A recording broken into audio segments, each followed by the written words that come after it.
Hey guys, it's YOU WACK, and I'm making this video today to tell you about this cool feature in competitive Overwatch where it helps you actually deal with toxic players. So maybe you've had someone in your game that's just roasting you a bunch for not getting that Pharaoh, or maybe someone's yelling at you because, oh, you're doing a bad job healing his Mercy, or whatever the case may be. They're just being quote-unquote toxic. So pretty much what you gotta do, you just gotta go to social, right? And then go to your team, go to that player's profile, and just mute them. Yeah, that's literally how you deal with toxic players. Okay, guys, so I'll see. Now, obviously, that was a little bit of a joke, but that's to negate all the comments that are going to say, oh, the best way to deal with toxic players is to just mute them. Even though it is just that simple, I feel like it goes a little bit deeper into that. But I do want to ask the question right away, what's stopping you from going into competitive Overwatch game chat? Like, what's stopping you from communicating with your teammates? What's stopping you from just coordinating and just talking with the people that are on your team? Because that's what this video is supposed to do and touch on, which is dealing with toxic players, but also to point the mirror back at you and how you can just improve yourself as a person when you go into game chat. Because I'm not saying that you're a bad person, that you're even a toxic player, that you're very salty, but we can all admit that we are at one point maybe just not the nicest person when we went into competitive Overwatch. But I think that's the biggest reason why people don't go into game chat, because you guys know me. It's my biggest pet peeve when it comes to Overwatch when I go into competitive and not everyone is in game chat. And it's rightfully so, because, well, Blizzard doesn't force you into game chat. You have the right to choose, hey, I don't want to go into game chat because I want to stay in the party with my homie. That's fine, but it really does suck when you're going in a competitive game that's just full of teamwork, team coordination, all that kind of jazz,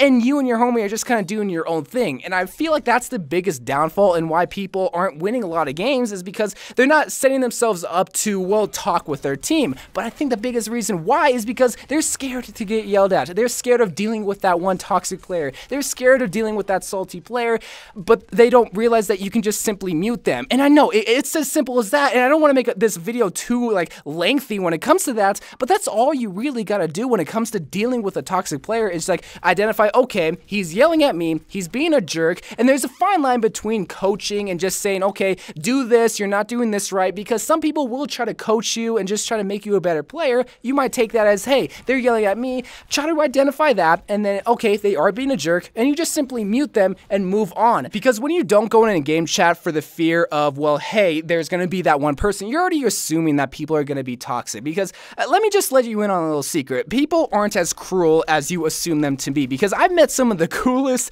and funniest people in competitive Overwatch. Yes, I do have my fair share of toxic players and just mean and just rude people, but want to know what I do? Yeah, I just mute them. Like, I have been doing that, and I'm not saying that I'm even the perfect person also. Sometimes, yes, I do get a little bit mean and a little bit toxic. I'm just being honest here because, well, Overwatch, it can be frustrating, and this is my job out of all things, which I'll be forever grateful for, but that means that I'm gonna set myself up to have the most enjoyable experience. So that means going into game chat and just setting the mood right. That sounds so wrong now that I say that, but just setting the correct environment, just being happy, not overly bubbly and just overly like, hey guys, we're gonna have an awesome game, we're gonna win it. No, that's creepy and that's fake, okay? People can recognize that. But I go in game chat and just say hi to people. I'm just a normal person, because you guys have to realize that this is a video game. Yes, you will get stressed out because, well, your SR is dropping, but just try to make the most enjoyment out of this. Because let me ask you this, right? And I know this will still tie back to how to deal with toxic players,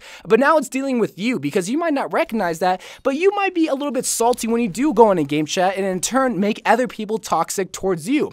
But let me ask you this, when you go in a game chat, how do you welcome people? Do you say, hey guys, we better win this or else my SR is gonna drop? You know, I had a bunch of games where the Reaper wasn't killing anyone, the Mercy wasn't healing. Yeah, I've had a terrible game. It just sets this negative tone when you're talking to people, rather just having this positive vibe. And I hate using the word vibe, but it really does fit in this general statement, because when you go into game chat, if you just say, hey guys, how's it going? You know, I'm gonna play whatever, you know, works for the team. I'll switch off Soldier if it's not working. If they don't have a Pharaoh, then I'll play tank. You know, you don't have to be best friends. You don't have to go on dates with these people, but that doesn't mean you have to treat them like vermin or something. So again, this all ties back to how to deal with toxic players, because if you try to be toxic with another toxic person, then it makes everybody else toxic. That's why it's labeled toxic, because, well, the definition of a toxin is that it just seeps throughout something, usually your body, but in this case, it seeps throughout your whole entire team, and it just comes from one specimen. You're the snake, you just bit this whole team in the butt, and now everyone's angry because you had a negative attitude. But maybe you weren't that snake. Maybe you're just a happy bunny just hopping around. Usually what also happens when it comes to toxic players and dealing with them is that you're playing the hero that you want. More specifically with Widow, with Hanzo, even with Mei, even with, God, maybe even you're even playing Mercy and you're not doing the best, quote unquote doing the best when it comes to heals. This sucks because I can kind of vouch for both parties. I can vouch for you because you're playing the hero that you want to play. You wanted to play Widowmaker on attack because that's just the hero that you like to play. But I also vouch for the other people that are telling you to switch off because it's not working. And this is a competitive game. Usually what I say when it comes to competitive Overwatch is that you have to find a fine line between playing the hero that you want to play and being selfish, but also playing the heroes that you know work well with the team and that will help the team win.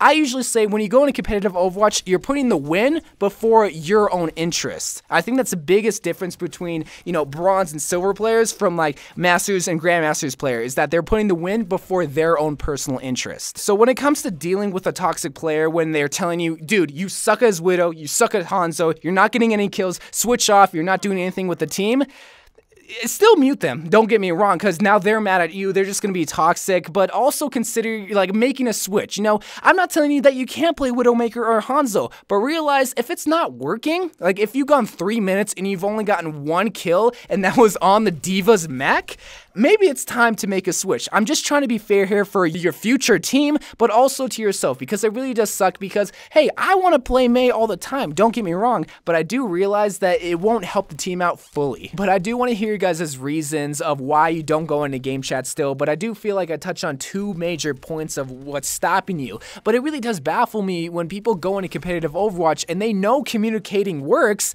they just don't want to communicate with certain types of players.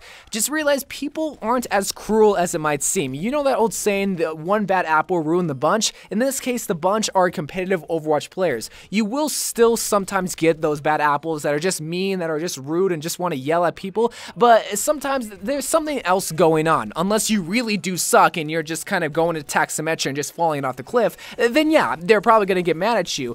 But even with me, I love going to game chat because I still meet some of the nicest, coolest, and funniest people in competitive Overwatch. But sometimes I do have my moments where I do get stressed out and I just get really frustrated and mad. When those times happen, I'm not saying it always happens with me because I always try to be nice, but when those times do happen, when they get mad and frustrated, just mute them and just move on and just try to enjoy the game and try to win. So I love you guys. Thank you guys for watching. More Overwatch videos to come, and bye.